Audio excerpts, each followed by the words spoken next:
സുഹൃത്തുക്കളെ, നമ്മളത് ആ കിരിമണിൽ കാലുകുത്തുന്ന ഫസ്റ്റ് ഡേ നൈറോബി എയർപോർട്ട്. പുറത്ത് നമ്മളെ കാലത്ത് നമ്മുടെ ടൂർ ഗൈഡ് ഷീല എന്നുള്ള പേരൊക്കെ ആഫ്രിക്കയിലെ ഒരാൾക്ക് ഉണ്ടാവുമെന്ന് ഞാൻ ആദ്യമായിട്ടാണ് അറിയുന്നത്.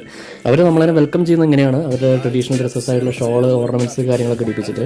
നൈറോബിയിൽ നിന്ന് മസായി മാറയ്ക്കുള്ള റോഡുകളെന്ന് പറഞ്ഞു കഴിഞ്ഞാൽ നല്ല അടിപൊളിയാണ്. റോഡുകൾ മീൻസ് അവിടുത്തെ കാഴ്ചകൾ കാര്യങ്ങളൊക്കെ നല്ല പച്ചപ്പ് നിറഞ്ഞ് മലയും പുഴയും കുന്നും മരങ്ങളും കാര്യങ്ങളൊക്കെ ആയിട്ട് കാണാൻ നല്ല അടിപൊളി വ്യൂ ആണ്.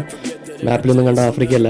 സൈഡിലൊക്കെ നോക്കിക്കഴിഞ്ഞാൽ ഇതല്ല, പുറത്തേക്ക് നോക്കിക്കഴിഞ്ഞാൽ പശു, ആട്, അങ്ങനത്തെ കുറേ കാര്യങ്ങളൊക്കെ കാണാം. എന്താ ചെയ്യും, മസായികൾ അധികം ഡിപ്പെൻഡ് ചെയ്തിരിക്കുന്നത് അഗ്രികൾച്ചറിനെയാണ്.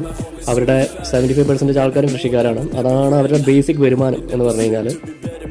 അങ്ങനെ നമ്മൾ മസായി മാറ ഫോറസ്റ്റിൻ്റെ ഉള്ളിലെത്തി. കാടിൻ്റെ ഒത്ത നടുക്കാണ്. ഇവിടെയാണ് നമ്മുടെ ക്യാമ്പ് വരുന്നത്, മാറ ബിഗ് സൈ ക്യാമ്പ്. കാടിൻ്റെ നടുക്ക് തന്നെ, മൃഗങ്ങളുടെ എല്ലാം നടുക്കിൽ നമ്മളൊരു ക്യാമ്പ് സെറ്റപ്പിലാണ് താമസിക്കുന്നത്. ഇവിടെ നമ്മളെ റിസീവ് ചെയ്യാൻ വേണ്ടിയിട്ട് വെൽക്കം ഡാൻസും പാട്ടൊക്കെ ആയിട്ട് നമ്മുടെ മസായി ട്രൈബൽ ഗ്രൂപ്പ് നിൽക്കുന്നുണ്ട്.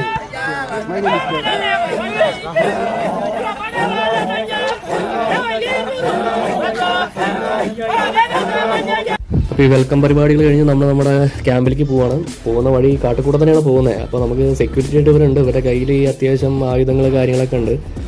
അപ്പോൾ ഇതാണ് കണ്ട, മൊത്തം ഫോറസ്റ്റാണ്. കാട് മൊത്തം ഫോറസ്റ്റാണ്.